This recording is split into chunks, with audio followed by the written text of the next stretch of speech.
Picture a loner boy yearning to make contact with aliens and a popular girl wishing for ghosts to be real, but coincidentally their worlds end up colliding and their wishes come true.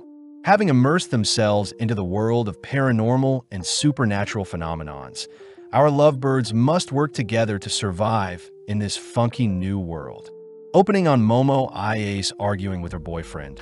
Annoyed that her boyfriend continues to hound her for money, but when her boyfriend asks for Momo to offer up her body, Momo fires off a roundhouse kick.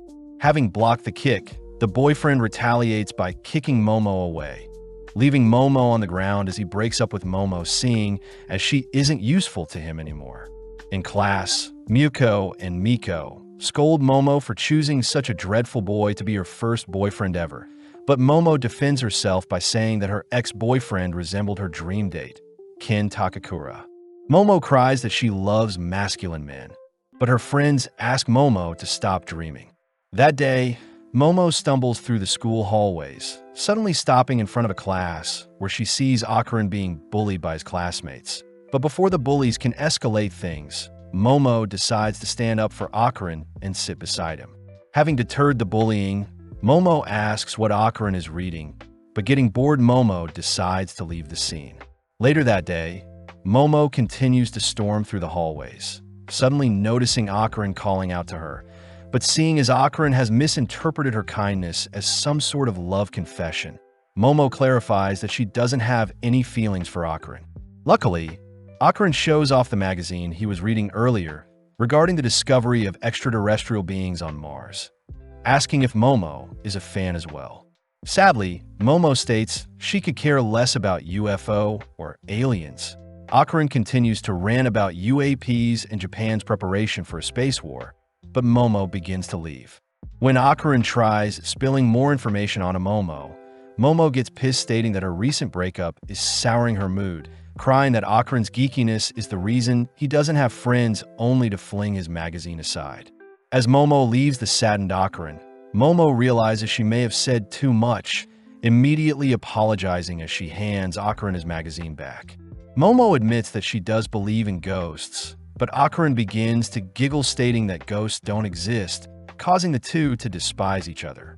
Momo reveals that her grandma is a spirit medium, asking if Akaran has ever seen an exorcism where the victim convulses, but Akaran simply plays it off as the victim having an illness. Momo fires back by demanding to know what proves aliens exist, but as the two continue to bicker, Muko and Miko stumble onto the two, glad to see Momo is getting over her breakup. Momo states that if she can prove ghosts exist, she demands Akaran serve her as a gopher, something that Akaran agrees to, as he states he'll make Momo serve him when he proves aliens exist. That night, Momo heads to the abandoned Nagi General Hospital, having been instructed by Akaran to head to the top floor and call for a UFO to abduct her. Momo is freaked out by the rundown location, wondering what sorts of things these aliens will do to her once abducted. But Momo gets weirded out hearing that Akaran may have been abducted in the past, but his memories seem to have been wiped. As for Akaran, he's seen visiting an abandoned railway tunnel as instructed by Momo, boldly heading over some guardrails as he declares he'll prove ghosts don't exist. With some teasing from Momo, Akaran soldiers on into the dark tunnel, but Akaran gets furious hearing that Momo has never met a ghost before. Momo reminds Akaran that her grandma is a spirit medium and that her grandparents mean a lot to her, seeing as her parents are never around, something that makes Akaran feel sorry for Momo. Momo adds that her family is quite weird, having been forced in her younger years to uphold rituals on her way to school for good luck, but naturally such a thing caused her to be bullied by the kids her age. But worst of all, the boys she liked made fun of her. Momo remembers blaming her grandma for making her feel so outcast, feeling bad that her relationship with her grandma grew distant since then. It's also the reason Momo believes in ghosts so much as she wants to defend her grandma's beliefs. Momo had realized that she hated the fact that the boy she liked didn't believe in ghosts, and in turn her grandma, something that Momo refuses to compromise on, especially since her grandma did so much to raise her. But having said too much, Momo asks why Akaran believes in aliens. Akaran states that he doesn't have any solid reason like Momo to believe in aliens, but having discovered some bloody footprints leading up to him, distracting himself by pointing out how easy it is to speak to Momo over the phone. Slowly getting freaked out, Akarin checks behind him for any ghost. But upon turning back into the tunnel, Akarin stumbles onto the ghost of Granny that morbidly offers to do kinky things to Akarin. Terrified, Akarin sprints back through the tunnel, reporting to Momo that he found a ghost. But as Akarin continues towards the exit of the tunnel, the exit suddenly seems more distant than before. When Akarin turns to check on the ghost Granny, the entire tunnel turns red, hearing from Momo that the Turbo Granny ghost is a creature you should never lose to in a race, seeing as you'll be cursed if you lose. As the Granny sprints after Akarin, it easily catches up to him, forcing Akarin to hang up on Momo, scaring her. Rushing to check on Akarin, Momo instead notices some flashing lights, only to notice 3 businessmen staring at her. With Momo attempting to flee, she's ultimately captured, waking up bound to a chair only to hear the 3 businessmen utter that they are Serpoians from the planet Serpo. Momo is shocked to be speaking to aliens, but gets annoyed seeing as they ripped her clothes off of her, demanding to be set free. The alien Rokuro reveals that their species reproduces by cloning and doesn't house any females, stating that they want to reclaim their former glory by mating with a human, unveiling a mechanized serpent that horrifies Momo. Momo declares that her first time will be reserved for Kin Takakura, but as the aliens hold Momo down, they begin arousing Momo by tampering with her brain waves using psychokinesis. The aliens are impressed that Momo is resisting their arousal, but as the aliens try to force themselves onto Momo, they suddenly hear a ring from Momo's phone. As one of the aliens picks up the call, Turbo Granny can be seen emerging from the phone, immediately dispatching one of the aliens. It's revealed that Akarin had been cursed by Turbo Granny and seems to be struggling with control over his new body. But as Turbo Granny takes back her body, we see the aliens unveiling their true form. Revealed to be disturbing frog-looking monsters, one of the aliens attempt to bind Turbo Granny with their psychokinesis, but Turbo Granny simply speeds up dispatching another alien. When Granny hunts down the third, she is ultimately caught and flung into a nearby wall. But with Akarin able to temporarily gain control of his body, he is annoyed that he never was able to make contact with aliens even when he was a young boy calling out to them. Akarin was bullied due to his beliefs, but having met Momo, Akarin was shocked she was the first to ever believe in him, crying that he won't let anyone hurt her. As Akarin begins accepting Turbo Granny into his body, he slowly begins to morph, but having been slammed into the wall by the alien again, Akarin's transformation is halted. Turning to Momo, the alien declares it'll make their session quick, resuming its telekinesis to arouse Momo. Momo suddenly remembers the moment when she had argued with her grandma. When Momo had told her grandma about the boy she liked bullying her, her grandma had asked Momo to tense her abs and fire off some chi from her head to scare away the bad spirits. But having been reminded of the boys bullying her, Momo had run off blaming her grandma for her bullies. In the present, Momo is in a daze, heeding her grandma's advice, choosing to flex her abs only to surprisingly break free from her chains. Akarin cries that Momo is using psychic powers that even disrupt the alien psychokinesis, but seeing her newborn powers, Momo declares that her grandma was right all along. Sending out a flying kick, Momo is reminded of her ex-boyfriend, officially dispatching the third alien as it's sent flying into its UFO. As the area around her begins to fall apart, Momo searches for Akarin, only to notice Turbo Granny has taken over his body. When Granny tries pouncing on Momo, Momo lets loose her powers to knock Granny out of Akarin, but seeing as Granny is still cursing Akarin, Momo watches Granny vanish, taunting Momo to seek it out in the tunnel if she wants Akarin's curse lifted. At the same time, we see the UFO flying towards the abandoned hospital, ramming through it only to crash land onto the road nearby. With the duo barely surviving the crash, they both acknowledge that aliens and ghosts are real, but Momo is annoyed that she has to continually suppress Akarin's curse with her psychic powers. Seeing as he needs to defeat Turbo Granny, Akarin gives Momo his clothes, apologizing for getting Momo involved as he states he'll deal with Turbo Granny himself. Momo reminds Akarin that he needs her powers to fight Granny, But as Akarin accepts Momo's proposal, he asks Momo to please cover herself up. Getting flustered, all of a sudden, Momo takes the chance to ask for Akarin's full name, coincidentally hearing that Akarin's full name is Kin Takakura as well. With Momo refusing to believe Akarin has such a cool name, we see Akarin's curse slowly taking over again, forcing Momo to suppress it with her psychic powers. Momo states that Akarin will be his nickname moving forward, but as the duo walk back home, the sun begins to rise, meaning they'll have to wait till night to face Turbo Granny, since ghosts only come out at night. Seeing as Akarin needs some clothes, Momo takes him to his granny's place. But Momo warns Akarin that her grandma despises boys, especially her ex. As the two enter the property, Akarin passes by a torii gate that suddenly ignites his body. But seeing no other choice, Momo tosses Akarin into a nearby river with her powers. Seeing as the gate had a protective totem on it, Momo apologizes, removing the barrier only for Akarin to safely enter the property. As the duo enter Momo's home, they head upstairs where Momo begins to change, but seeing as they broke line of sight, Momo orders Akarin to face a wall while she changes, that way she can still suppress Akarin's curse. Having changed into a fresh fit, Momo tosses Akarin one of her jackets, but Momo wonders how Turbo Granny cursed Akarin. Realizing something, Akarin checks his pants, realizing that his reproductive organ is missing, something Momo is curious to verify. Denying Momo access, Akarin gets changed, admitting that he only started talking to Momo since he had never had a friend before, and it seemed that Momo would be his best bet at first. Akarin admits that Momo lives a far different life than his, apologizing for getting Momo involved with such dangerous things. But Momo gets annoyed at Akarin for assuming how she feels. Momo states that Akarin has no friends because he pushes everyone away, something Akarin does not deny.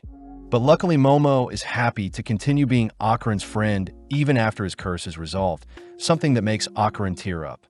Embarrassed, Akarin calls Momo ugly, something that pisses Momo off. But before the two can brawl, they both hear a doorbell.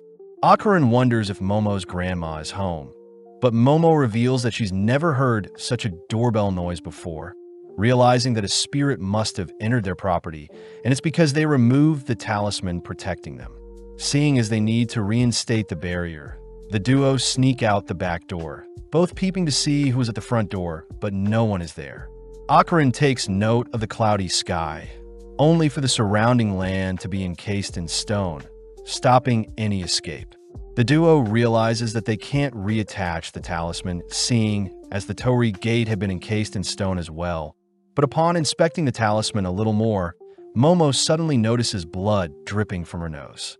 Right on cue, Akarin cries out in pain, having a nose bleed as well. But as Momo scans the perimeter, she notices a black fog has covered the surroundings. In the sky, a spirit declares that it has found our duo, uttering that a promise has been broken, clapping its hands only to send out a burst of wind. Seeing the spirit firing off a punch, our duo leap to evade, watching as the spirit smashes the talisman into the nearby wall. Terrified, the duo run for dear life, both flung beside the nearby house, only to continue fleeing from the spirit's attacks. Hiding behind the house, Akarin recognizes the spirit as the Flatwoods Monster, an alien that is commonly 3 meters tall and have been seen in the prefectures of Yamanashi, Japan. Momo wonders if there is a link between spirits and aliens, but seeing the monster spitting out the black fog, Momo states that she can't use her full powers while suppressing Akarin's curse. With Akarin's curse spiking again, the duo flee from their hiding spot, seeing as the monster smash the area they were in while searching for them. As Momo suppresses the curse, Akarin takes note of the state of Momo's home, realizing that he can't stand idly by and watch the monster wreak havoc anymore. Akarin asks if Momo can partially release the curse, both suddenly forced to relocate, seeing as the monster has discovered them again. But Akarin cries for Momo to continue suppressing Turbo Granny's mind control whilst allowing the physical enhancements through. Seeing no other choice, Momo focuses in, slowly allowing the curse to take over Akarin's body, But as the monster throws an axe kick onto the duo, Akarin rescues Momo, having transformed with Momo's help. Overflowing with power, Akarin begins talking strangely. But whilst Akarin and Momo are distracted, the monster approaches and attacks Akarin from behind. Luckily, Akarin had reacted fast enough, chewing off the monster's fingers. With Akarin and the monster face to face, Akarin suddenly begins coughing up blood, allowing the monster to get the upper hand, stomping Akarin into the ground. But Momo reacts quickly to rescue Akarin from his daze. Having reverted back to his human self, Akarin says his body can't handle the curse. But as the two observe the monster, they suddenly realize that the monster is performing sumo wrestling moves, wondering if they can defeat it by having its hands touch the ground. Intrigued by the idea, Akarin transforms once again, hearing that Momo will assist Akarin. But as the duo rush towards the monster, they spot the creature firing a ripple attack. As both barely dodge, Akarin manages to rip apart the monster's ankle, allowing Momo to drag the monster onto the ground, confirming its palm disappeared once it touched the ground. Sadly, the creature rolls to prevent its other hand from touching the ground, grabbing a hold of Momo only to toss her into the nearby wall with the torii gate. Following up by pummeling Momo, all whilst Akarin's curse begins to take over, but luckily, Momo is still awake to keep Akarin in check. Momo voices how annoying it is that the monster cheated, but this only pisses the monster off, prompting it to wail onto Momo. Having endured enough, Momo reveals she had used the monster's punches to carve out the torii gate, swiftly activating her psychic skills to drag Akarin toward her, only for her to reattach the talisman, setting the monster ablaze. Seeing as Akarin is outside the gate with her, they both gasp, seeing as everything is back to normal. But Momo does compliment Akarin's new permed hair. Tired, Momo suddenly collapses from exhaustion, leaving Akarin to begin transforming, seeing as the granny curse is taking over. Elsewhere, we see Santa Doria as a psychic giving a reading to a young male idol Shoma on a television show. But having gotten everything wrong about them, the producers wonder if Doria's is even psychic. Entering a taxi, Doria's is grilled by her taxi driver for being a fake psychic, but suddenly Doria's exits the taxi, ordering the driver to scram. Back with Akarin, we see his cursed body prepare to devour the unconscious Momo, but a sudden brick is broken over Akarin's face, blowing him back. Arriving on the scene, Doria's is revealed to be Momo's grandma, Seiko Ice. Seiko orders Akarin to attack her, but blinking and appearing behind Seiko, Akarin is suddenly set ablaze. Seiko admits that Akarin is quite fast, but having set up a trap prior, Seiko traps Akarin in a circle etched into the ground. Seiko reveals that she can convert the inside or outsides of her drawn circles into barriers, depending where she places a nail. But approaching Akarin, Seiko hears Akarin cursing at her. Seiko takes out her bat, clobbering and taunting Akarin. Seiko converts her bat into a pencil, drawing an even tighter circle around Akarin, but Turbo Granny's voice states that Akarin's body will perish if she dies. Sadly, Seiko could care less, seeing as her number one priority is to protect Momo, placing a nail in the circle only to set Akarin on fire. Later that day, Momo wakes up in bed, rushing downstairs only to greet Seiko. Seiko says she knows Momo has been messing around with spirits, but when Momo asks where her cursed friend is, Seiko declares that she has eradicated it. Momo cries for Seiko to stop joking around, but Seiko reminds Momo that ghosts aren't real, and plus Seiko is a fake ghost medium like Momo had accused her of being. Momo is annoyed that her grandma still holds a grudge against her, but seeing no other way, Momo apologizes to her grandma with a deep bow, begging to know where Akarin is. Hearing Seiko reveal Akarin is in the main shrine, Momo bolts towards the location, pleading for Akarin to be okay, but upon opening the shrine doors, Momo spots Akarin nonchalantly enjoying a rice ball. Slamming the door, Momo is embarrassed. She was worried for Akarin, but suddenly Seiko appears, teasing Momo for being into geeks. Seiko states that the shrine will suppress Akarin's curse, but leaving it will reawaken it. Momo takes the chance to fill Seiko in on Turbo Granny, cursing Akarin and her newly acquired psychic abilities. But Seiko is impressed that Akarin is cursed by such a powerful creature. Apparently, Turbo Granny used to be called 100 Kilo Granny, a yokai that haunts a tunnel, and a monster even Seiko herself avoided due to its immense spiritual power. Seiko states that spirits are the strongest when they fight in their bound locations, and seeing as Turbo Granny had fused with the tunnel, there is no chance of defeating them. Seiko advises Momo to forget about Akarin and continue living a normal life. But Momo refuses to do such a thing, quoting Ken Takakura and stating such a man would never leave someone in need of help alone. Amused, Seiko teases Momo for loving Akarin, but seeing as she can't leave her granddaughter to face the spirit alone, Seiko advises Momo to draw the spirit out of the city. Since Turbo Granny is quite prideful when it comes to winning races, Seiko instructs Momo to draw Turbo Granny out of Kamigo City to weaken it, and this way Turbo Granny can be taken out. Momo wonders why Seiko can't just plaster some talismans around Turbo Granny's tunnel. But sadly, Seiko says her talismans borrow powers from the gods in their current city, and each city have different gods ruling over them. Meaning once the granny is out of the city, the talismans will be no help. Seeing as drawing the granny out from their bound city is the only way, Seiko states that Akarin must begin training to outrun the Turbo Granny. But he'll need to carry Momo whilst training to keep his curse in check. Sadly, Akarin currently in his transform mode is quite weak, so Seiko orders Akarin to do push-ups, sit-ups, back extensions, and squats for 100 reps each, and Momo needs to improve her psychic skills. As Seiko heads to bed, Akarin mentions how young Momo's granny is, but Akarin also takes the chance to apologize for being so weak when facing the Flatwood monster, promising to repay the favor one day. Momo says Akarin is overthinking things, promising to always be there for him, something that flusters Akarin. Later that night, the news reported that all of Seiko's readings on Shoma were actually correct, but Seiko could care less. The next day, Akarin realizes he can't go to the bathroom without Momo watching him to suppress his curse. But Seiko asks Momo to explain how she is suppressing Akarin's curse in the first place. Momo reveals that she is able to sense and capture Akarin's aura with her hands, ultimately shrinking and subduing the curse. This is also true for objects she wants to pick up and move around, but Seiko asks Momo to try envisioning and feeling out the aura with her eyes closed, something that Momo manages to do, even surprised that Akarin's aura is quite cold. Sadly, it doesn't work very well as Momo has to relock onto Akarin, but having had enough, Akarin makes a dash for the bathroom. Momo stops Akarin from entering the front door, chasing Akarin down as she doesn't want a boy using her bathroom.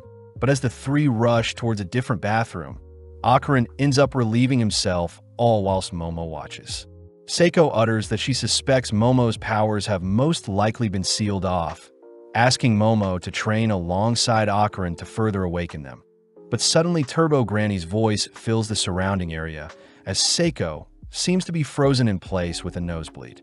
Turbo Granny reveals that it can curse anyone that comes into contact with Akarin, demanding that Momo come see it in the tunnel tonight, or else it'll ensure everyone around Akarin is cursed. Retreating into the shadows, Seiko is seen all right with a bloody nose and ear, but seeing one of her talismans all bloodied, Seiko asks Momo what just happened. That night, Seiko suits our duo in the finest gear to ward off spirits. But as Momo turns to leave, Seiko quickly gives Momo a hug, reminding Momo to live no matter what. As the duo ride off, Seiko prays for them, but funnily enough, our duo have to board a train to conserve energy, drawing the attention of other passengers. With our duo appearing before the cursed tunnel, they both argue who should enter the tunnel first. But stealing their resolve, they both enter the tunnel, declaring they'll draw Turbo Granny out of the city to weaken and defeat it. Shining their light into the dark tunnel, our duo suddenly spot a massive head blocking their path, both preparing to flee, but they realize Turbo Granny has blocked them in from both sides of the tunnel. As the tunnel turns red, Momo quickly retrieves some bats they've brought, flinging them towards the eyes of one of the faces using her powers, but it doesn't faze the monster. Akarin cries for Momo to release his curse, allowing him to swell with power. But as Akarin marches towards one of the heads, he suddenly transforms back to a human. Turbo Granny reveals that she has removed Akarin's curse herself. That way they can't harm Turbo Granny with her own curse. Turbo Granny roars at our duo, preparing to devour them whole. But as Momo remembers her grandma's advice, Momo begins to taunt Turbo Granny, mocking how slow it is in a race. Momo demands to race Turbo Granny, something that surprisingly convinces Turbo Granny to morph back into her singular body, immediately accepting the challenge.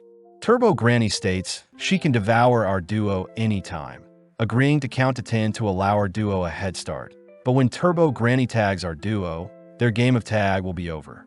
Momo says she hates people that break rules, allowing our duo to make their way to the tunnel's exit, but strangely Turbo Granny is counting weirdly, suddenly declaring that 10 minutes is up. In an instant, Momo is dragged into the tunnel and tied up by some hands, prompting Turbo Granny to restart the 10-minute count as it's time for Akarin to flee. Akarin is pissed at Turbo Granny's underhand tactics, demanding that Turbo Granny fight fair. But within a few seconds, Turbo Granny reaches the 10-minute count, reaching out to tag Akarin.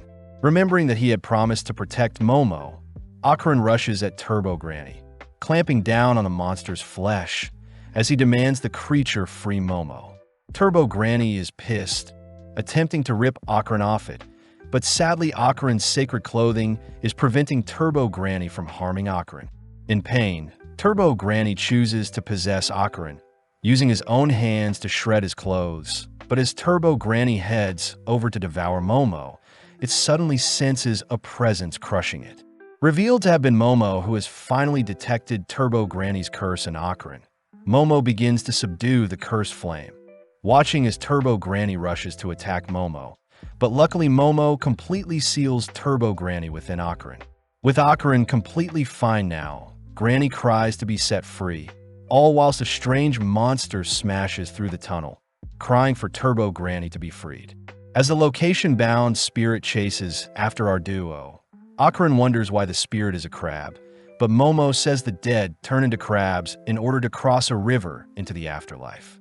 As Turbo Granny cries out to the crab, we see Momo ordering Akarin to transform, both barely dodging an attack from the crab. With Momo riding Akarin, Akarin states his body won't be able to hold on for much longer, choosing to leap off the nearby railing, all plummeting down into the town below them. Having used one of his 2 full-throttle moves to soften their fall, the gang notice the area around them turning red, all watching as the crab leaps onto their location. Spotting various faces on the crab's back, Akarin begins to run, realizing that the people around them can't see the crab. But worst of all, Akarin doesn't seem to have the strength to make it out of Shono City before he collapses. Getting an idea, Momo instructs Akarin to head into a nearby Japanese bar, choosing to weave up some stairs to distract the crab, only to position below some pipes. When the crab appears before our duo, Momo tears open some pipes to flood the monster with hot water, something that ends up boiling it. Seeing the boiled crab all stiff, our duo continue to flee the city, reaching the edge of Shono City. But out of nowhere, a horde of undeads rush them. Turbo Granny utters that a cemetery is near the edge of Shono City, and Granny is now using the undeads to hunt down our duo as well. When Momo tries to run alongside Akarin, she suddenly trips, giving the undeads along with the newly healed crab a chance to surround them. Something that makes Momo ask Akarin to use his final full throttle.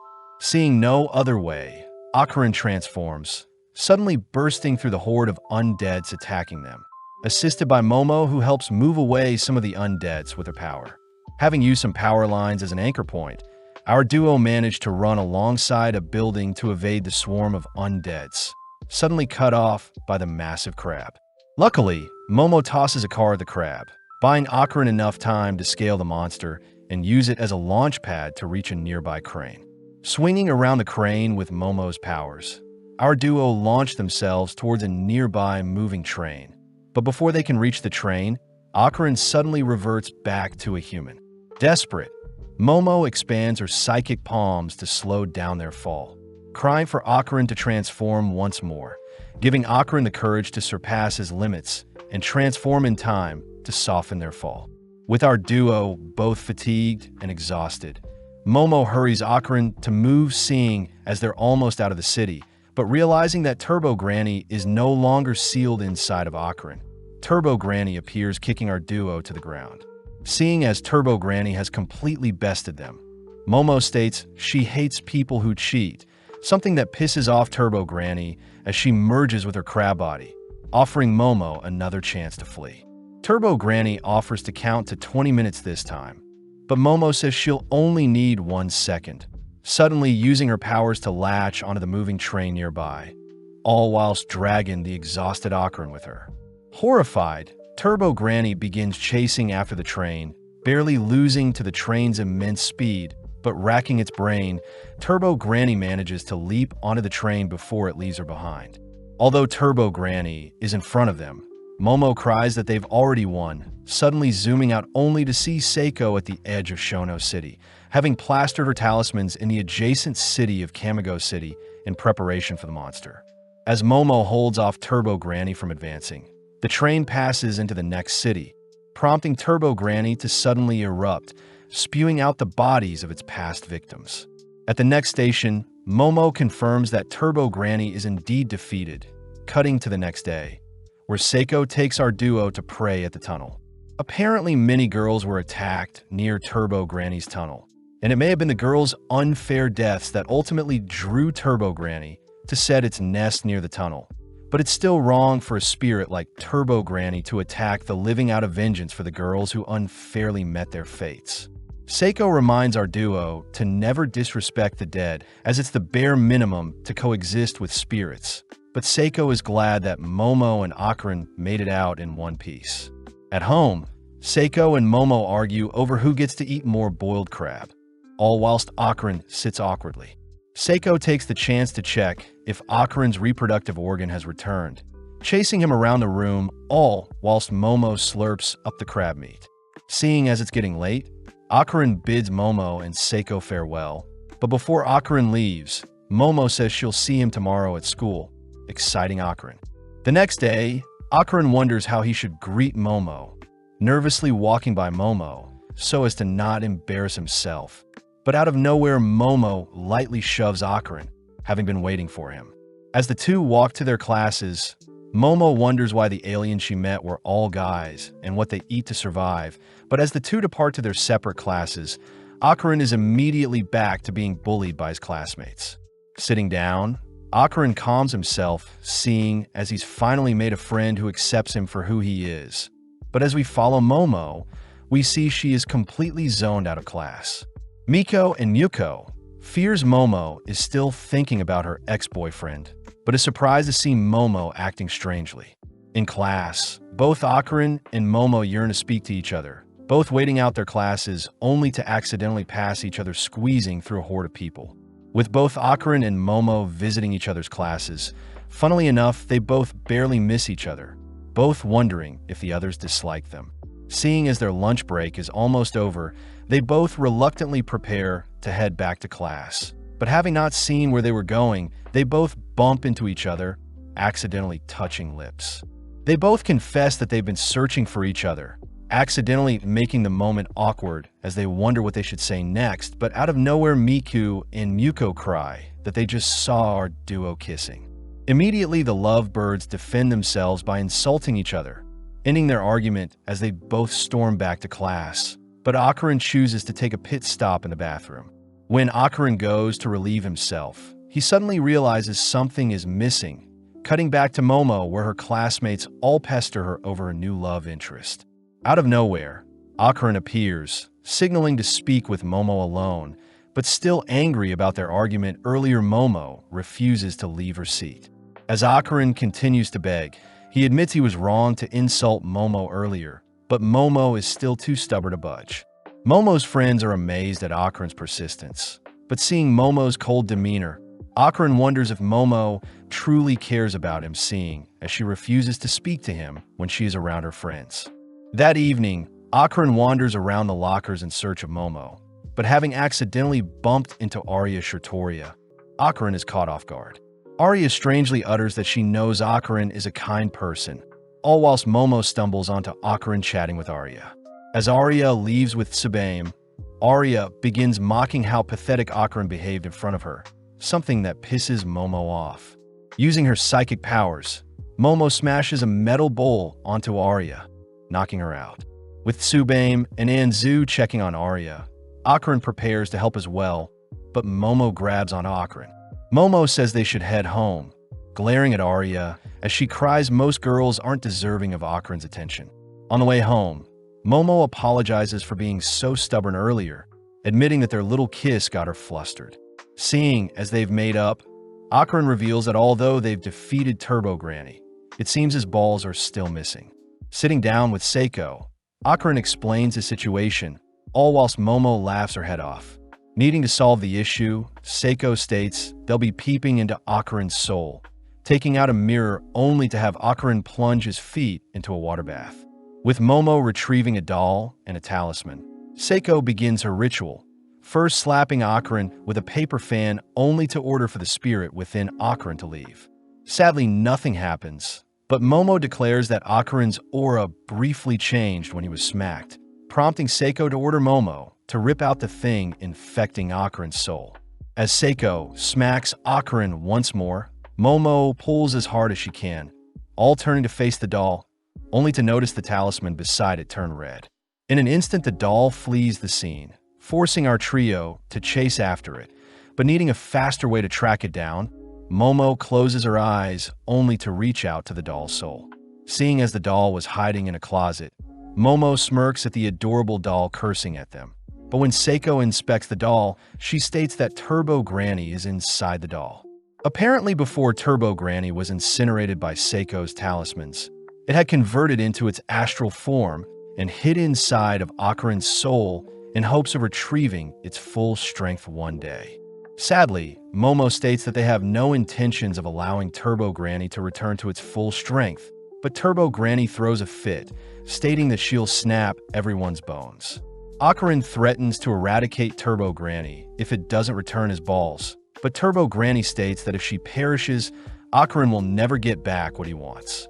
Turbo Granny tries, ordering Akarin to slay Seiko and Momo, but out of nowhere Akarin transforms, confusing Momo, seeing as Akarin shouldn't be cursed anymore.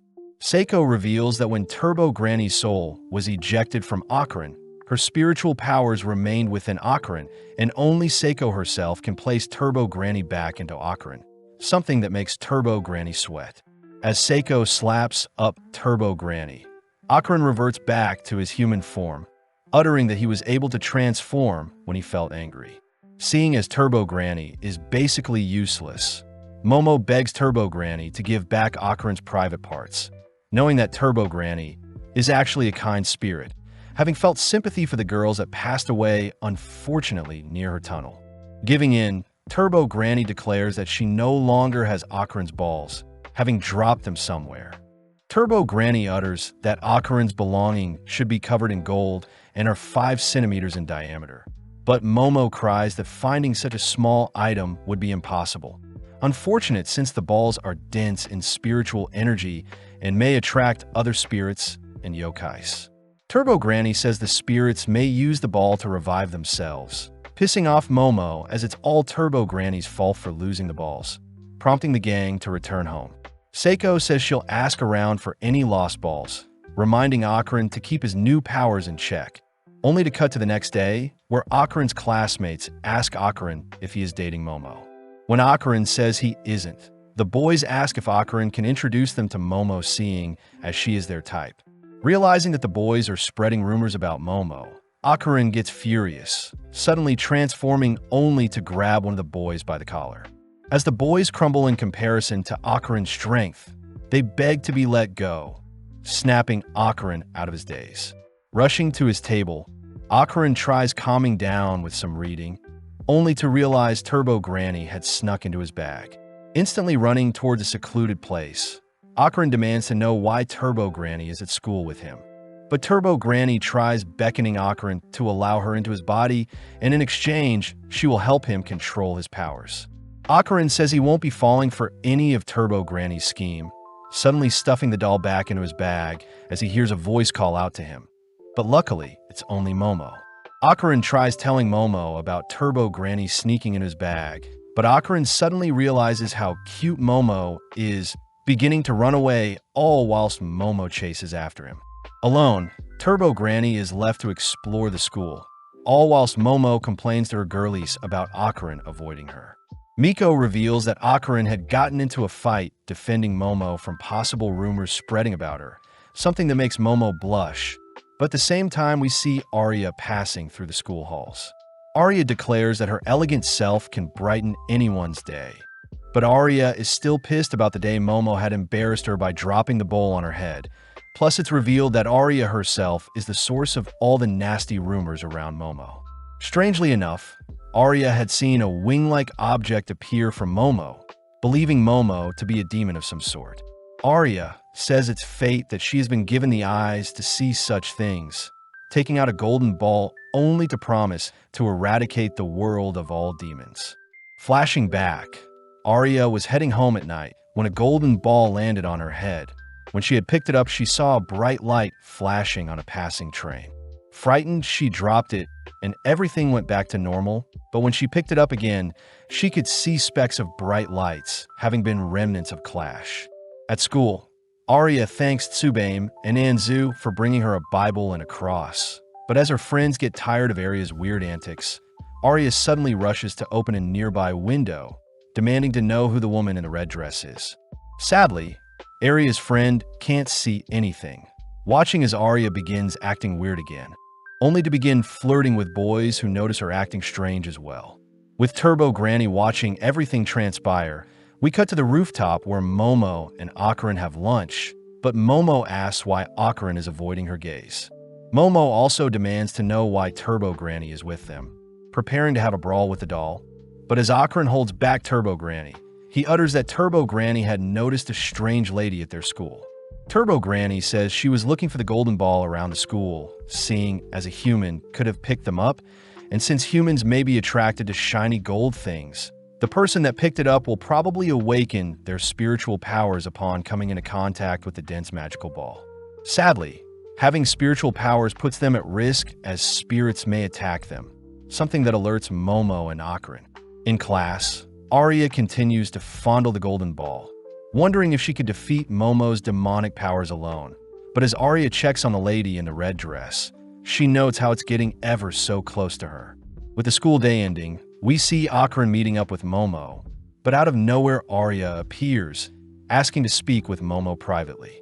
Having no choice, Momo heads off with Arya, all whilst Turbo Granny tells Akarin that Arya is the one in possession of the golden ball.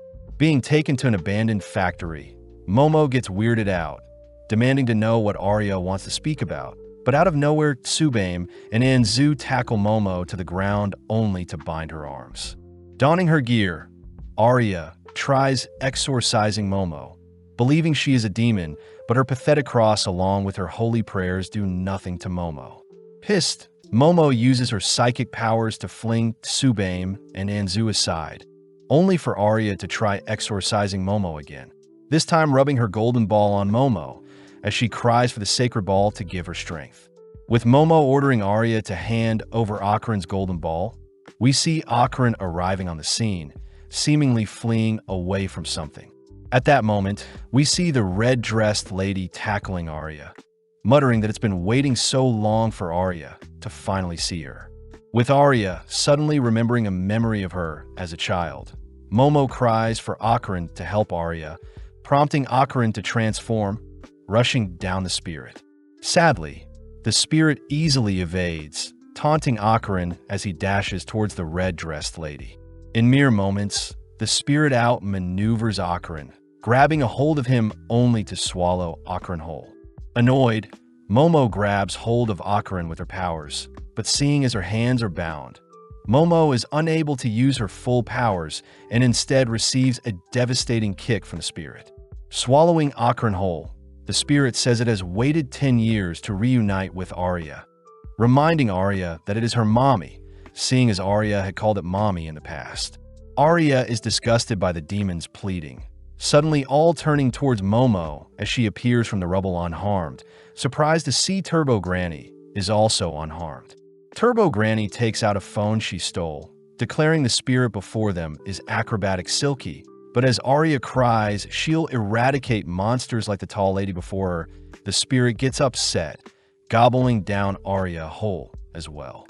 Infuriated, the tall spirit suddenly erupts, sending her hair towards Momo, only to ensnare her, dragging Momo into the air by her neck. When Momo curses at the spirit, the tall lady simply begins to spin, sending Momo flying through the air only to smash her into the ground. The tall lady gives Momo a chance to redeem herself, asking Momo to call it mommy. But when Momo refuses, the lady swallows up Momo whole. With only Turbo Granny left, Turbo Granny orders the spirit to spit out the kids. But before the spirit can disrespect Turbo Granny, the lady's body is set on fire, having been lit on fire from the inside out when Momo used Arya's cross-shaped lighter along with the spirit's hair as fuel. As the tall lady burns up, it ends up vomiting out our trio, suddenly transforming into a more grotesque monster. Crying, Silky demands to have Arya back, tossing several rails at the gang, but they manage to evade. Rushing through the factory, Akarin says Arya's unconscious body is holding them back, but when Momo says she has an idea, Momo is suddenly pulled away, having been caught in Silky's web-like trap. With Momo tossed aside and incapacitated, Silky locks onto Akarin, forcing him to continue through the factory, making use of his transformed body to lure Silky away from Momo. As Akarin prioritizes Arya's safety, he evades the tall lady's hair with some aerial maneuvers, but suddenly is struck down, forced to tank a kick from the spirit. Seeing Arya laying before it, Silky says she can be together with Arya if it consumes her, but as the monster reaches towards the unconscious girl, the monster suddenly halts in its place. Momo appears, stating that the hair Silky had sprung across the factory ended up tying around too many things and has bound Silky in place, but refusing to give up, Silky kicks down a nearby pillar to free up some space. Seeing an opening, Momo rushes to restrain Silky's legs with her powers, all whilst asking Akarin to slay the monster with his full throttle. Akarin cries that he doesn't know how to do such a thing, as his past full throttles was out of desperation. But as Silky rips out her own hair to set herself free, it blows away Momo's psychic hands, flinging its hair towards Momo. In an instant, Akarin transforms to protect Momo, spearheading a tackle that ends up blowing a hole through the factory along with Silky. But although Momo is amazed, Turbo Granny scolds Akarin for his pathetic use of his power. Seeing as Silky isn't a priority anymore, the gang remember to retrieve Akarin's golden ball, but as Momo celebrates a successful retrieval of Akarin's family jewels, Turbo Granny reveals that Arya is dead. Horrified, our duo confirm that Arya doesn't have a pulse, learning that any human swallowed by a spirit would perish, and it's actually lucky that Akarin and Momo themselves didn't pass away as well. Desperate, Momo tries resuscitating Arya's heart with her powers, all whilst Akarin gives Arya mouth-to-mouth. But when Turbo Granny tries calling the ambulance, they all notice Silky crying out to Arya. When Akarin prepares to attack the spirit once more, Silky offers to revive Arya by giving its life to her, but our duo refuse to believe the spirit. Silky states that she has good intentions, something Turbo Granny validates, finally convincing our duo to trust Silky. Although Momo is still skeptical, she hears Silky asking for her aura to be connected to Arya's. That way Arya's dim aura can be revived. Seeing no other option, Momo focuses in managing to connect both auras, but suddenly we get a peek into the tall lady's life. Having done anything for work, Silky was revealed to have a child that meant the world to her, forcing Silky to take on odd jobs just to make a living and raise the child. With time passing by, Silky's daughter grew fond of ballet, ultimately receiving a red dress that she treasured. Sadly, Silky had borrowed money and failed to repay her dues, leading her loan sharks to punish Silky and take her daughter as collateral. Pissed, Silky had frantically tried chasing after the loan sharks, but with her wounds getting the best of her, Silky passed away soon after. Flung into another world, Silky danced mindlessly at her cruel fate, feeling lifeless, especially since her reason for living was no longer with her. One day, while Silky was roaming around as a spirit, a young Arya had called out to her, mistaking Silky as her mother, but Arya's father reminded Arya that her mother had passed away. From that day onwards, Silky had claimed Arya to be the child she must protect, but in the present Arya finally awakens, all whilst Momo breaks into tears. Ocaran prepares to attack Silky, seeing Momo hurt, but Momo cries for Ocaran to chill out, allowing Silky to finally say her final piece. As Silky begins to crumble, it apologizes for hurting Arya, all whilst Momo hears that spirits that have no aura will be sent to the void and be deleted from their world, a cruel fate for Silky, who lived a tragic life. Hearing all of this, Arya questions her life, watching mindlessly as Silky wishes to spoil her child one last time, apologizing for being a terrible mother. Out of nowhere, Arya rushes to give Silky a hug, reassuring Silky that she did the best that she could and that Arya herself will shoulder the burden and remember Silky for the rest of her life, something that allows the spirit to finally pass on with a bit of closure. As the gang head home, they indulge in some somen noodles, all whilst Ocaran is amazed at the lineup of girls in front of him. Momo starts off by apologizing for dropping the bowl on Arya's head, but Momo demands Arya apologize to Ocaran for thinking so lightly of him. Arya clarifies that she hates Momo because she is a demon, annoying Momo as she tries to clear things up, but Arya points out how youthful Seiko is, plus Ocaran transformed into a demon as well. As the girls slurp down the noodles, they continue to bicker, but before Arya takes her leave, she wonders why Ocaran protected her when she was dead. Ocaran simply says it's human to protect others in need, something that makes Arya realize Ocaran is still human after all, running off as she feels taboo for falling for a demon like Ocaran. Comedically, the gang decide to play some baseball in order to reattach Ocaran's golden ball. But the question is, where is Ocaran's second golden ball?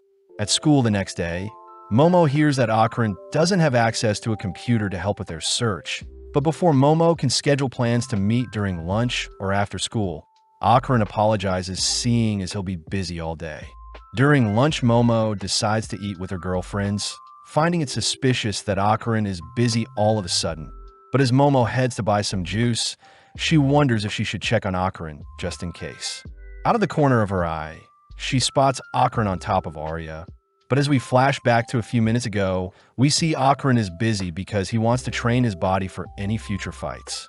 Seiko had given Ocaran instructions to train his body, motivating Ocaran to train hard in order to protect Momo, but out of nowhere Arya had asked to speak with Ocaran.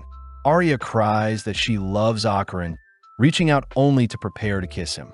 Reacting in time, Ocaran shoves Arya away, weirded out by Arya's sudden confession along with her awkward attitude. As the two begin to wrestle, Ocaran fears he has no right to be romantically involved with a popular girl. But Arya does admit that she has little experience when it comes to dating. Surprisingly, our duo end up tripping on each other, ending up with Ocaran on top of Arya, who welcomes Ocaran's advances. It was at that moment when Momo stumbled onto them, completely misunderstanding the situation as she stormed off, believing Ocaran was spending his day with another girl. With Ocaran left alone, Momo is seen depressed in her science class, completely bored whilst learning about a mantis shrimp's powerful punch. As for Ocaran, he admits to being selfish for hiding his workout sessions, and as a result, he says he'll earn Momo's trust by getting stronger. But out of nowhere, Ocaran's classmates disappear, all whilst water floods the floors. Heading outside, Ocaran sees Arya is still with him, both freaked out by the blacked-out windows. At the same time, Momo is seen alone as well, annoyed by the rising water levels on the ground. But Momo is more worried about Ocaran and his safety. Suddenly sensing something approaching, Momo hides, only to see a strange dinosaur roaming the hallways. When Momo tries to reposition herself to get a better look at the creature, she accidentally creates a ripple in the water she's standing in, signaling to the dinosaur her position. Locking on a Momo's position, the creature releases a beam breath attack, instantly shredding the area around it only to leave once the area has been decimated. Luckily, Momo is unharmed, having ducked below the beam. But cutting back to Ocaran, he reveals that he had experienced something similar before, having been caged in by stone walls, and the only way to escape is to defeat the boss. Arya is surprised to hear that aliens exist, but out of nowhere, a strange mantis shrimp monster appears before them, suddenly rushing our duo as it cries out for Chiquitita. Evading the mantis shrimp's attack, Akaran had transformed to save Arya. But as Akaran prepares to brawl with the mantis shrimp, he is suddenly pressed into the ground by some Serpoians using their telekinesis. Arya tries, ordering the aliens to vanish, but with the wave of their hands, the Serpoians knock Arya back, revealing that it was them who created the black veil over the school to only allow those with high spiritual power through.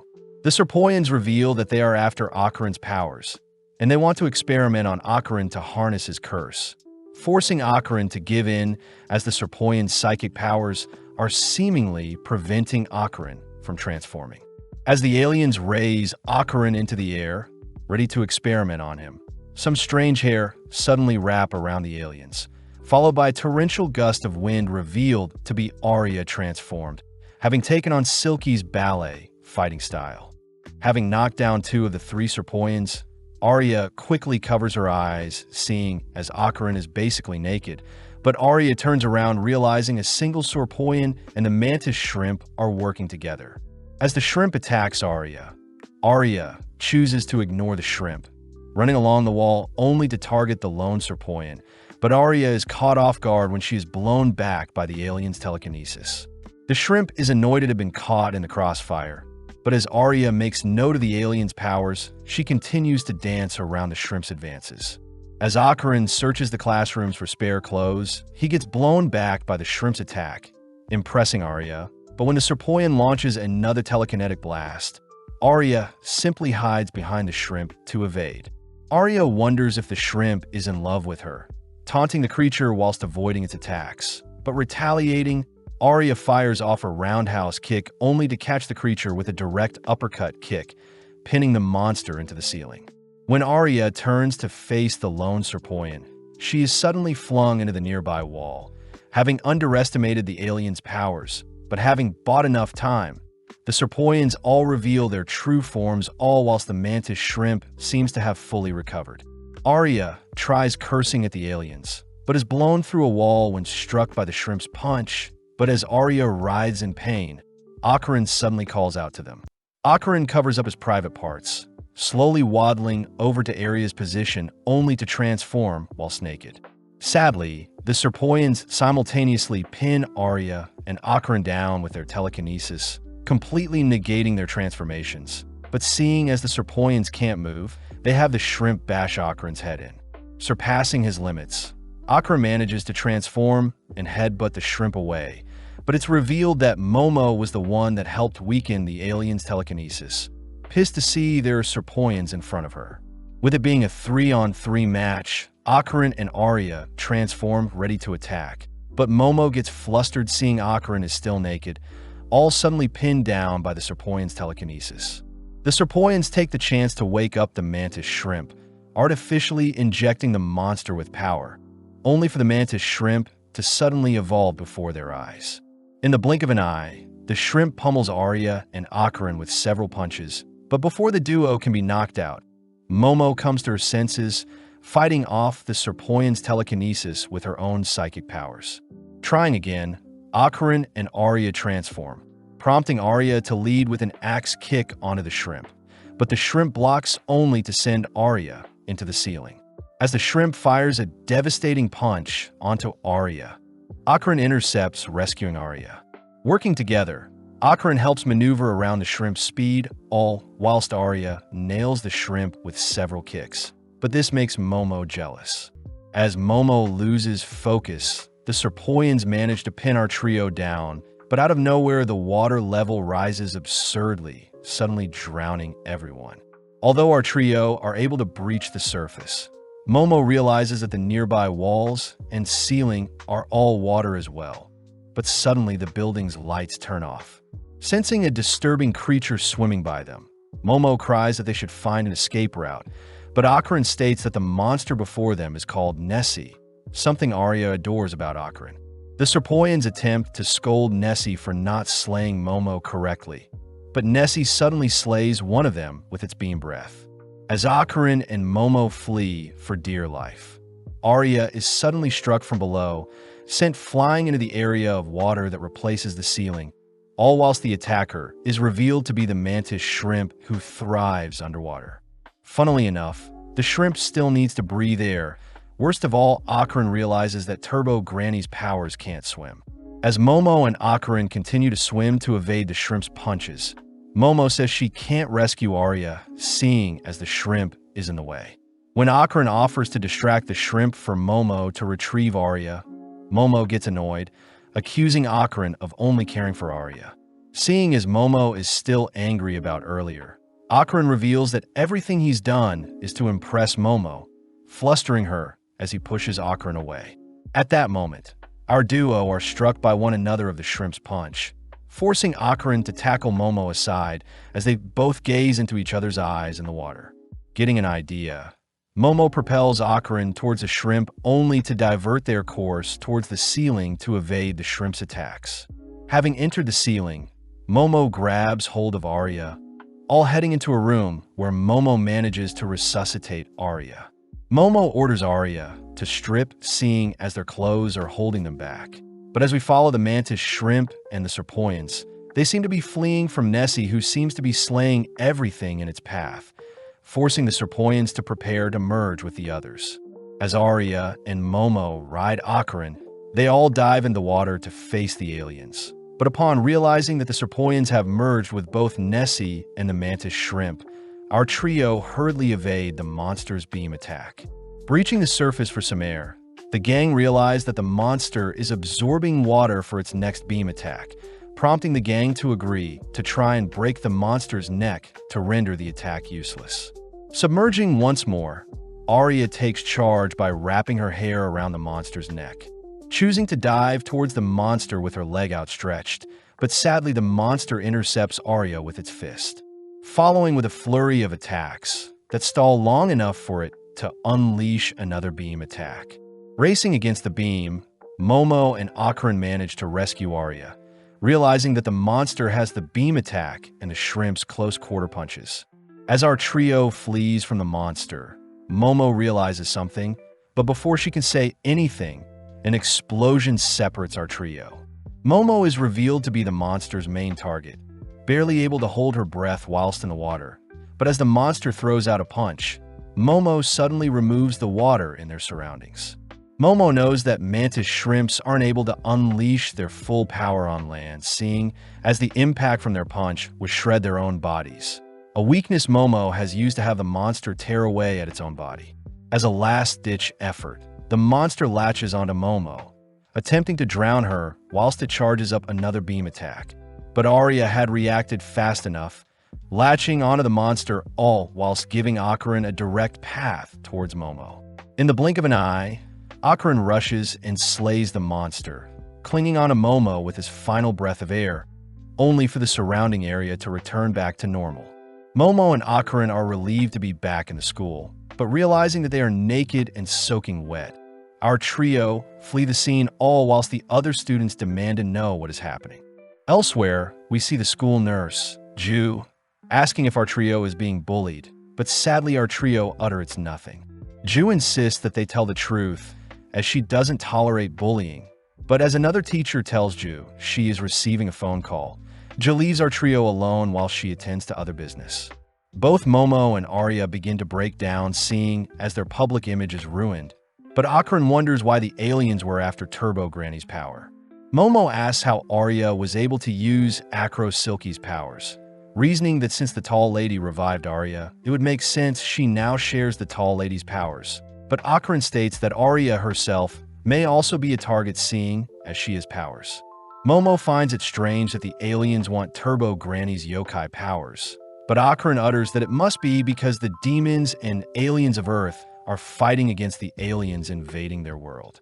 This also explains the reason for aliens needing to experiment on spiritual humans. But regardless, the girls continue to cry that everyone has seen them naked, all agreeing to blame the mess on Momo, who asked everyone to strip.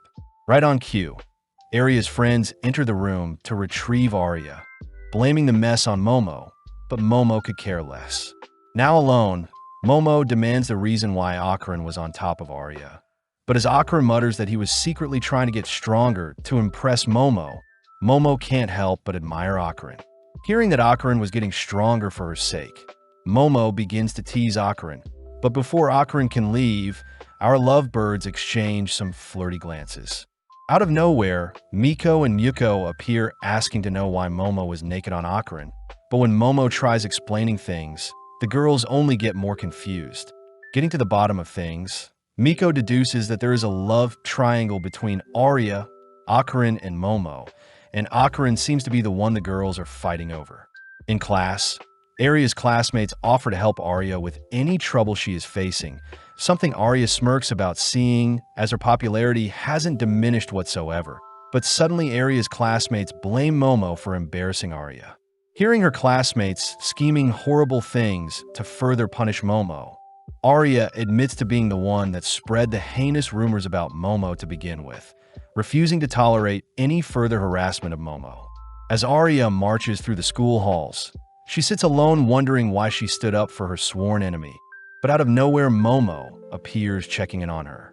Momo asks how Arya is doing, but Arya tries putting up a wall between them, demanding that Momo leave her alone.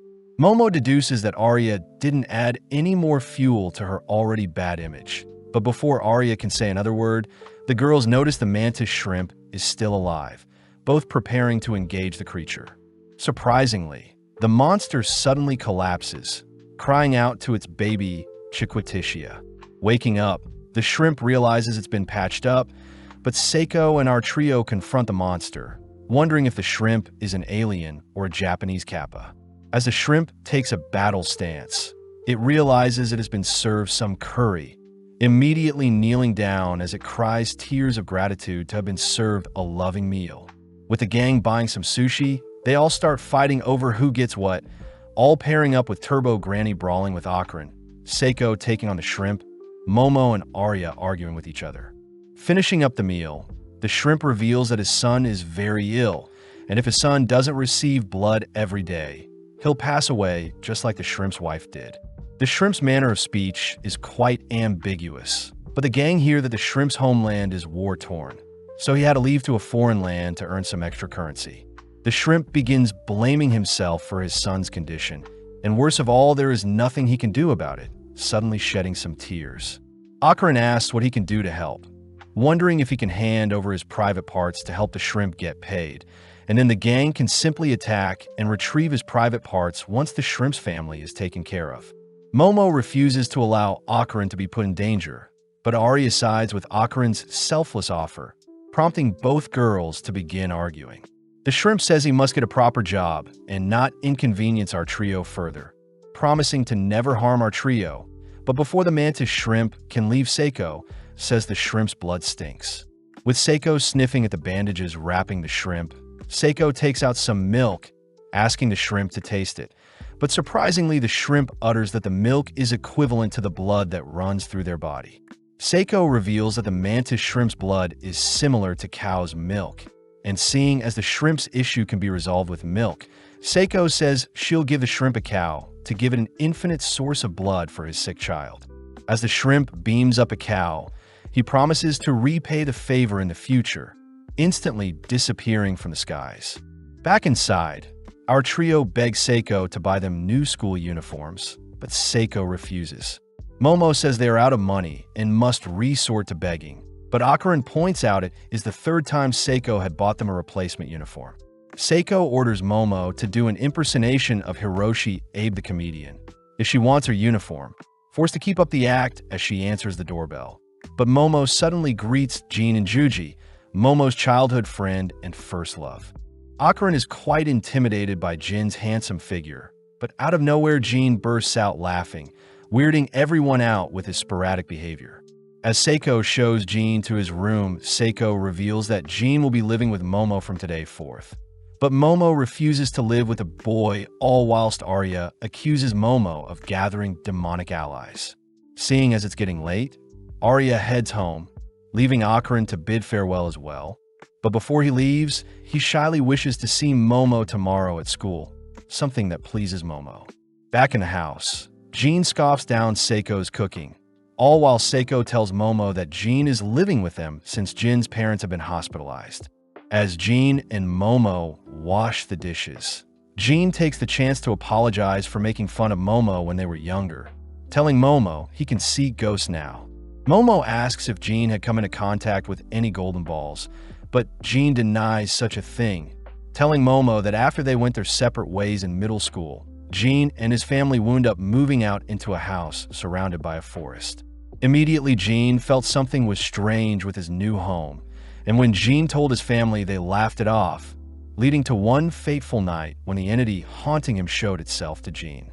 Ever since then, his parents' health had gotten worse, leading Jean to rally together 5 exorcists that could solve his issue, but sadly 3 of the 5 had taken their own lives soon after facing the entity. As a last resort, Jean is asked if Seiko could help him, something Momo reasons was the right thing to do. Jean once again deeply apologizes for making fun of Momo when they were younger, but suddenly Seiko reminds the pair that her powers only work in Kamigo City, meaning Momo herself will have to deal with the issue, and Seiko suspects the golden ball must be behind this somehow. At school the next day, Jean celebrates seeing as he's transferred schools, immediately captivating the girls in his class. Although Jean's parents are hospitalized, it doesn't stop Jean from asking for a girl's phone number, even dancing through the class as he's seated next to Momo and her friends. Unfortunately, Miko and Yuko begin falling for Jean as well, but Jean clarifies to everyone that he and Momo are childhood friends living together, something that Momo's friends forbid, seeing as Momo and Akarin are already a thing. Following Akarin, he is completely lost in thought, agitated at the thought of Jean re-entering Momo's life and being all chummy with her. Akarin fears Momo will stop talking to him if she starts dating Jean, refusing such a reality as he strives to grow stronger. But suddenly Momo appears to check on Akarin. As Momo sits down for her lunch, she offers to feed Akarin since his hands are tied up, but sadly Jean joins them, offering Momo her favorite yogurt drink. Seeing Momo drawn towards Jean, Akarin can't bear the sight of the girl he likes being taken away from him, choosing to leave the scene. But as he turns a corner, he suddenly notices a mannequin bolting towards him. Crying out for Momo, Akarin begins fleeing from the mannequin, but the mannequin easily overtakes Akarin, now charging towards Momo. Momo prepares to restrain the mannequin, but suddenly Jean tackles her to the ground, allowing the mannequin to leap over them, but Momo suddenly spots a golden ball attached to the mannequin. Seeing as Jean is refusing to let go of her, Momo has no choice but to grab hold of the mannequin with her powers, ultimately being dragged along with the mannequin, all whilst Akarin runs after them. Seeing as the mannequin has left the school, Akarin transforms, preparing to race after them, managing to catch up to the mannequin.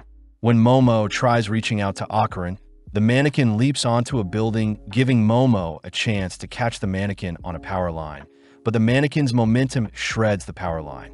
With Momo suddenly seeing a bus heading their way, Akarin manages to pull Momo to safety, grabbing hold of her only to fling her and Jean onto his back. Still chasing after the mannequin, Akarin grounds himself, allowing Momo to pull the mannequin towards them, but the mannequin puts up a good fight, refusing to give up. As the mannequin breaks apart, it manages to escape capture, only to reassemble itself, all whilst continuing to run away. Having lost sight of the mannequin, Akarin reverts back to his human form, all watching as Momo smacks her hands together, managing to guide our trio toward the junkyard. Sneaking inside, the gang spot the mannequin sprawled out on the ground, leading Momo to reveal she had retrieved the mannequin's heart when it split apart, and she had been punching the heart to locate the mannequin's screams. Momo demands to have Akarin's golden ball back in exchange for the mannequin's heart, but suddenly a voice calls to Teru, the mannequin before them. Freaking out, Teru rushes onto the pile of junk nearby, searching around for the voice only to unearth another mannequin he calls Hannah. Teru cries that he'll do anything to be together with Hannah, something that resonates with Akarin, as he hears Teru confessing his deepest desires to spend the rest of his life with her. Returning home, our trio begged to have Hannah stay at Seiko's home, and as for Teru, he promises to not act up as long as Hannah is safe.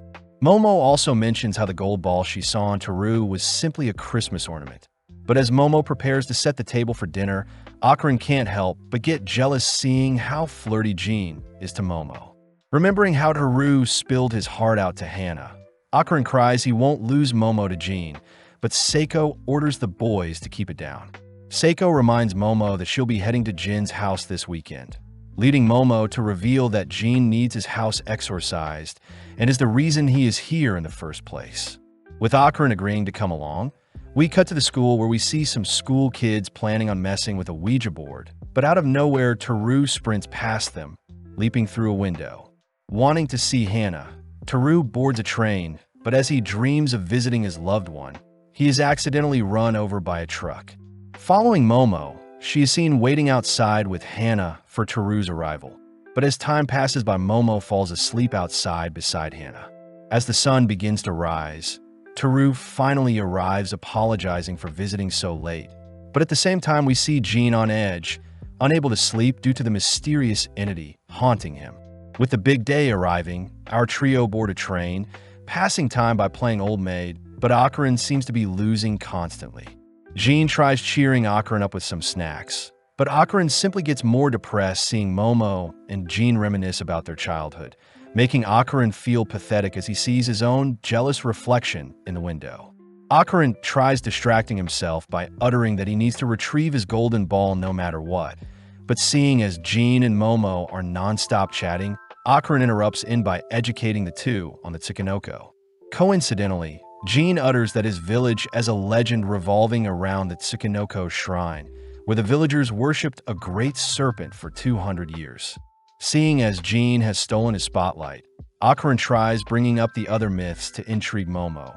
But accidentally, Akron starts to hit off with Jean as he is the second person to take a liking to the paranormal, just like Momo. Jean asks if he can be friends with Akron. Akron says he doesn't deserve any friends since he is quite awkward. But as the trio leave the train, they enter a hot spring district where Jin's father works. Seeing as his father researches volcanoes in a nearby college, Jin's family had to move out to the hot spring town, and rumor has it that the nearby volcano erupted 200 years ago. As Jean guides the duo up some stairs, they're forced to climb several hundred flights of stairs, finally making it to Jin's home exhausted. At first glance, Momo can't detect any abnormal spirits nearby. But as the trio enter the home, we see the villagers of the hot spring town spying on them with their maniacal grins. Looking around the house, neither Momo nor Akron find anything off about Jin's home, beginning to doubt Jin's story about strange occurrences in his home. But Momo does mention how the ghost could be hiding at the moment. Momo suspects the enemy has a weak spiritual presence, meaning it'll be easy to defeat them, exciting Jean. Jean rushes off to fetch some refreshments for our duo, all whilst Momo decides to visit the hot springs, promising to return by sundown. Seeing as the boys are alone, Jean asks to teach Akron soccer, showing off the basics to dribble and kick, but Akron gets embarrassed seeing how pathetic he is. Akron wonders if he can impress Momo with his new soccer skills by the time she gets back. But as Akron continues to train with Jean, Jean suddenly asks if Akron loves Momo. Following Momo, she indulges in the hot spring, having intentionally left the boys alone, seeing as Jean is Akron's first male friend. Back with Akron, he cries that he loves Momo as a friend, but when he hears Jean say he loves Momo's eyes and personality, the boys begin to argue who loves Momo more.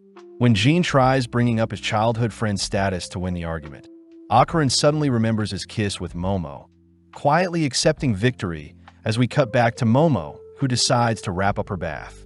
Momo says it's unfortunate that the hot spring is walled off, wanted to see the scenery whilst bathing, but out of nowhere, Julian Kitu, Jamanuel Kido, Juichi Kyo, Jihiko Kitu, and Jujina Kido all enter the mixed-gender hot spring, ready to join Momo. As Akron and Jean continue to wrestle and fight over Momo's honor, they suddenly stop, having noticed a strange room appear next to Jin's home. But as this happens, the five men enter the bath, all approaching Momo. Jean and Akron inspect the wall, separating the house and the extra room. But upon realizing it's hollow, Jean reasons they should have a closer look. Jean takes charge by smashing a hole in the wall, shocked to see hundreds of talismans crammed inside the wall. But as we cut back to Momo, we see the 5 adults swimming towards her. Momo wonders if she can deal with them all at once. But before Momo can activate her psychic powers, she is tackled and pinned down below the hot spring waters. Running out of breath, Momo lets loose a burst of psychic powers, managing to smack the attacker with the snake head of the nearby water dispenser. Within a few seconds, the hot springs dispenser begins to overflow, distracting the men long enough for Momo to leave the bath, all whilst the surrounding infrastructure of the hot spring begins falling on the men. Before Momo can flee the scene, one of the men manages to catch up to her, but luckily the remaining walls of the hot spring perfectly collapse on the man, revealing a gorgeous view of the hot spring village. In the corner of her eyes, Momo spots Turbo Granny bathing in the hot spring, learning that she had tagged along when she heard the gang was visiting a hot spring village. Momo fears that she'll have to pay for the damages, quickly hiding to change in her clothes, all while several Chamber of Commerce workers enter the hot spring, accusing the creepy men of destroying everything. Momo hears that the men who attacked her are from the Keto family, watching as the creepy men are hunted by the commerce workers. Plus, Momo suspects that Turbo Granny had helped her earlier. As the duo head home, Momo asks what Turbo Granny thinks about Jin's home, but Turbo Granny doesn't like the vibe of the home, declaring that it soaked up too much blood. Back with the boys, they wonder if they should enter the strange room, but Akron reasons they should wait for Momo to return. Upon hearing someone at the door, Akron rushes to answer, only to spot Naki, Juriko, Juju, Junko, and Jitimu strangely staring at them. Funnily enough, Jean invites them in for snacks, all gossiping how the town is run by them, and those who don't listen need to be punished. Naki orders Jean to eat some snacks with them, reminding Jean that he doesn't pay rent, so he should listen to her, especially since Jin's parents are so weak. Akron hears that Jin's home is a rental, and seeing as his parents are hospitalized, the kiddo ladies have been allowing him to stay for free. Jean asks Akron to not mention the hole in the wall, and when Naki demands to know why Jean left all of a sudden, Jean cries that he was simply visiting Akron, his new friend, and now he's returned to show Akron his home. Naki asks if Jean is still trying to hire spirit mediums, something that pisses off the other ladies. But Jean says a shy boy like Akron could never be a spirit medium. Taking out a shotgun, Naki reminds Jean that she has a license to hunt, recounting a time when she accidentally shot someone, but Jean says Naki shouldn't joke about such things. Right on cue, Officer Tsuru appears, strangely flinching when Naki glares at him. Following Tsuru are the 5 creepy men from earlier, now all dressed up, revealing that it was thanks to Tsuru that they weren't punished after being captured.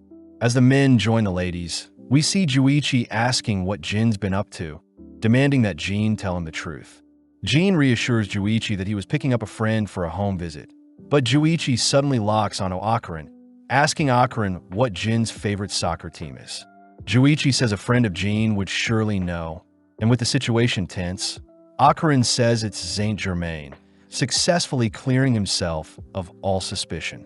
Jean is surprised Akron knew the answer, but Akron says the poster he put up to hide the hole has the answer. When the ladies ask when Jin's lady friend is coming back, Jean tries playing dumb, but Naki says she knows Jean is lying. Cutting over to Momo, she is seen visiting a Tsukinoko shrine, but is caught off guard seeing a strange man balancing on his head. Spotting Momo, Manjiro apologizes for the awkward sight, inviting her to see the shrine. Upon entering, Momo is disappointed to see the dried-out remains of a snake, especially since there were tales of a mythical snake guarding the village. The legend says that the snake lived in the nearby volcano and caused it to erupt everything it got hungry. So the villagers had offered up a child every year for the past 200 years to quell the snake's hunger. And in exchange, the volcano remained dormant, and the village was allowed to enjoy the hot springs. Manjiro says nowadays, erecting a shrine to pray to the snake is enough. And Tsukinoko was a name given to the snake to attract more tourists. But Manjiro does mention how people in the past would continue to uphold the sacrifices in fear of the volcano erupting again. As Momo heads back to Jin's home, she excitedly calls out to the boys, but is horrified to see Akarin and Jean have been knocked out, all whilst Naki declares that their last offering has arrived. As the men attack Momo, she starts off by firing off a kick, knocking out one of the men, only to knee another with the help of her psychic abilities. Sadly, Momo is pushed into a devastating punch, barely able to block it with a barrier, quickly recovering and knocking down another by tossing a table at them. Caught off guard, Momo is restrained from behind, receiving a brutal head, but that blurs her vision. Luckily, Turbo Granny scares off the man, causing him to bump his head, but Momo is more curious who these people are. Momo demands that everyone leave this house, but out of nowhere, Naki leaps towards Momo with a flying kick, blowing her back. As Naki chases after Momo with some insane movement, she is able to maneuver around the flying obstacles Momo sends her way, only to appear in front of Momo, comboing her with various strikes. To top things off, Naki smashes Momo through the talisman-filled room, wondering how Momo can use psychic abilities. Momo is weirded out by the strange room, piquing Naki's attention to see a talking cat with Momo, all whilst revealing that the Kiddu family has been protecting the village for generations. Momo demands that the strange people leave Jin's home, but Naki declares it's thanks to the Kiddu family that their village hasn't been burnt to a crisp, and this is because they've been upholding the tradition of sacrifices to the serpent god. Momo is disgusted by what she is hearing, and to make things worse, Naki reveals that Jin's home was the original location for when their ancestors sacrificed people. Naki says it's perfect that they have 3 offerings, prompting the room to strangely begin to morph as it begins swallowing Momo whole, mimicking sand to absorb Momo. Momo quickly makes use of her psychic abilities to pull herself out of the room, but Naki and the others guard the exit, forcing Momo back into the room as they declare Momo needs to be sacrificed. Trapped and seeing no way out, Momo cries for Turbo Granny to do something. But luckily, Jean and Akarin have awoken, managing to pin down Naki and several others with a couch. When Akarin calls out to Momo, Momo tries reaching out to Akarin, but out of nowhere the room collapses, sending everyone tumbling into the abyss below. Barely surviving the fall, the gang wonder how they'll escape. Plus, they're confused at the various houses in the pit with them. Hearing Jean calling for help, Momo quickly uses her powers to reach out to Jean before he falls. But having missed her timing, Jean helplessly slips and falls. Strangely, Jean falls onto something that softens his fall, awakening the horrifying Serpent Lord. Immediately, Naki and the Kiddu family get into formation to greet the serpent, offering up our trio as sacrifices, but Turbo Granny points out how the serpent is a Karagari. Akarin remembers a Karagari to be a Mongolian deathworm, a giant man-eating earthworm that lives in the Gobi Desert. And this was the creature the Kiddus have been worshipping for the past 200 years. Momo warns the Kiddus to not agitate the giant worm, but ignoring the kids' pleads, the worm ultimately attacks the Kiddus. Realizing they don't stand a chance against such a creature, our trio decide to hide in a building for now. But as they enter a house, Jean suddenly spots Momo and Akarin writhing in pain. At that moment, Akarin begins to transform, unable to hold back his instincts as he crawls towards Jean. With Akarin all over him, Jean uses all his strength to wrestle Akarin off him, even tanking a slap as he watches Akarin continue to cry out in pain. Throwing Akarin around, Jean manages to stop Akarin from hurting himself, suddenly spotting the ground below him begin to rumble. Picking up Momo and Akarin, Jean manages to move them aside as the worm launches through the house, giving Jean an idea as he sees the worm is reacting to the vibrations in the house and not their voices. Jean is forced to stop Akarin from hurting himself once more, and as Akarin begs for someone to end his suffering, Jean suddenly remembers the moment when he found his parents attempting to hang themselves, with the last words also begging for their lives to be taken. Jean wonders what could be causing such a visceral reaction, suddenly watching as Momo plunges a glass shard into her belly, but luckily Turbo Granny is stabbed instead. Turbo Granny instructs Jean to tie Akarin up, following up by restraining Momo, only to hear from Turbo Granny that the worm is emitting psychic waves that force people to take their own lives. Jean wonders why he isn't being affected, but before Turbo Granny can explain, Momo tries filing glass shards at herself, forcing Jean to leap in the way of the projectiles. Flung into another room, Jean helplessly glances up at the worm, staring off into the eye of the storm. Jean notices Momo trying to injure herself once more, stealing his resolve as he reacts fast enough to tank the glass shard, only to hoist everyone onto his shoulders. As Jean rushes through the home, he evades the worm's advances, all whilst descending through the house. Making it out of the house and onto some footing, Jean accidentally trips down some stairs, pissed at himself for being so weak. Seeing Akarin and Momo prepare to jump, Jean rushes to secure them, only to notice the worm towering over them. As the worm creeps ever so close to Jean, a strange entity makes their presence known, suddenly appearing before the worm. Seeing this strangely slouched entity, Jean says he recognizes it, surprised to see that Akarin and Momo are back to their senses. The trio wonder what the creature is before them, suddenly weirded out when the creature dislocates its head to face them, but Turbo Granny cries for the trio to not look at Evil Eye. Turbo Granny says Evil Eye can make anyone go insane and want to harm themselves with a single gaze, the same ability as the worm's psychic waves, and it seems Evil Eye and the worm are canceling each other out. Seeing an opening, Akarin transforms and goes full throttle, instantly decapitating the worm's head, but it manages to sprout another head. As the worm chases after the gang, we see Evil Eye floating alongside Jean, suddenly taking the chance to force Jean to lock eyes with it. Flashing back, we see a few kids dancing and playing together, all whilst a pale kid with purple eyes watches from behind bars. In the coming days, the white-haired kid would mimic the other kids' dances, ultimately collapsing as he became more malnourished. It's revealed that the white-haired kid was actually one of the human sacrifices that were fed to the serpent by the Kiddu family, ultimately tied up and burnt to a crisp, but his final wish being to someday play with other kids. Not too long after, the kid was given a second chance at life, weirdly appearing before families, but only the children of the family could see him.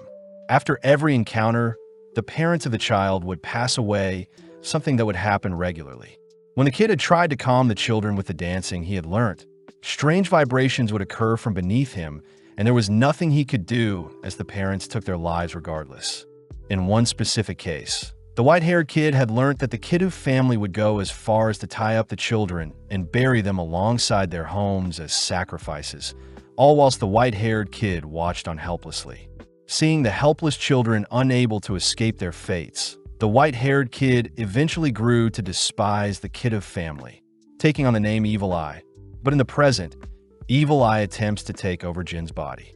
Luckily, Momo snaps Jin back to reality, attempting to pull Evil Eye off him, all whilst Akarin keeps the worm busy. Jin cries that Evil Eye isn't a bad person, suddenly rushing deeper and deeper into the pit, crying that he'll set the boy free. Passing by ancient-looking homes, Jin reaches the bottom of the pit only to open up the doors, sealing Evil Eye's corpse. Having chased after Jin, Momo asks what Jin is doing, but Jin can only feel sorry for the poor boy, grateful that Evil Eye was protecting him all this time. Turbo Granny cries that Evil Eye is a yokai with bad intentions, but Jin seems to have already accepted Evil Eye as his ally. All suddenly freezing as Momo says she hears something. From above the pit, we see the worm suddenly infuse itself with electricity, managing to electrocute Momo and Jin only to begin drowning our duo in a strange substance that has been produced from the worm's mouth. Momo is disgusted by the sticky substance, wondering where Akarin could be, but it seems Akarin has been paralyzed. Momo cries that they need to escape, preparing to use her psychic abilities to flee the room, but Jin has strangely been entranced by Evil Eye's corpse. Forced into a hypnotic state, Jin is flung back to the moment when Evil Eye is locked up. Jin apologizes for the poor boy's situation. Hearing that Evil Eye wants to play together, Jin gladly dances and agrees to play for eternity with the boy, something Evil Eye was waiting for as it finalizes its pact with Jin. In the present, Jin cries out in agony, all whilst Turbo Granny scolds Jin for trusting the Evil Eye. With our duo being electrocuted once more, Momo notices the worm has appeared before them, unable to move as the strange substance is binding them to the floor. Seeing as Jean is unconscious, Momo helplessly watches as the worm dives towards them, but out of nowhere, Jean throws out a devastating punch that knocks the worm back. Following up, Jean charges up a torrential kick, completely blowing the worm out of the pit and ripping apart its head. As Momo lays eyes on Jean, we see Jean swelling with dark power, revealed to be Evil Eye who has taken over Jin's body. Evil Eye declares they'll slay all humans, and in the blink of an eye, Evil Eye blows Momo in a nearby wall with a punch, only to pin her against the wall with his leg. Evil Eye is intrigued at Momo's powers, taunting Turbo Granny as he mocks Turbo Granny for being so weak, but Momo cries for Jean to wake up. Evil Eye says Jin's body is now theirs, and upon detecting the worm attempting to electrocute them, Evil Eye erects a perfect barrier to halt the attack. Evil Eye begins chanting something strange, managing to conjure together the dark energy from the deceased souls in the pit, only to compress the dark energy into a ball. With a single kick, Evil Eye sends the dense energy ball flying through the worm's head, and with each successive kick, the worm squirms and cries out in pain. Evil Eye is annoyed the worm has burrowed away to escape its wrath, allowing Momo to catch her breath temporarily, only for Turbo Granny to remind Momo that Jean is a genius, something Seiko knew all along. Jean apparently has an abnormal amount of spiritual power, and when combined with Jin's physical prowess, Turbo Granny declares Jean is the perfect vessel for anyone to possess. Momo says Jean wasn't always like this. Realizing that Jean awakened quite late, just like Momo did, and seeing as she'll now need to take on Evil Eye herself, Momo braces for the worst. As Evil Eye sends its dense energy ball towards Momo, she is forced to guard herself with her powers, but this leaves her wide open for a sneak attack from behind. Struck and flung into a nearby wall, Momo is forced to watch as Evil Eye kicks the ball directly at her, but right on cue Akarin makes his grand entrance. Akarin is pissed that Evil Eye hurt Momo, declaring he'll have to pay Evil Eye back, all whilst perfectly matching Evil Eye's strength.